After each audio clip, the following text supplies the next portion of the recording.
এবং যুবশক্তিকে বলবো, বাংলাদেশের জনগণের এই আদেশ বুঝে নেওয়ার জন্য, দুর্বার আন্দোলন গড়ে তোলার জন্য, যাতে কোনো অনৈক্য সৃষ্টিকারী,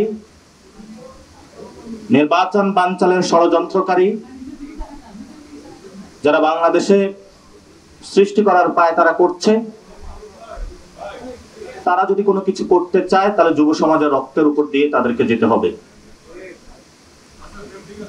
আপনি আজকে গতকালকে মির্জা ফখরুল বলেছেন নোট অফ ডিসেন্টের বিষয়ে, সালাউদ্দিন সাহেবও বলেছেন। বিএনপি কনসেনসাস কমিশনে যে নোট অফ ডিসেন্ট গুলো দিয়েছে, আমি সেগুলোকে বলবো নোট অফ ডিসেন্ট নয়, নোট অফ চিটিং। এই নোট অফ চিটিং এর মাধ্যমে তারা পুরো সমগ্র বাংলাদেশের 18 কোটি মানুষের সাথে প্রতারণা করতে চেয়েছিল, কিন্তু সেই প্রতারণাটা বাংলাদেশের তরুণ ছাত্র জনতার কাছে ধরা পড়েছে। তারা কেয়ারটেকার গভর্নমেন্টের ওই জায়গা হলো তারা ভেটো দিয়েছে,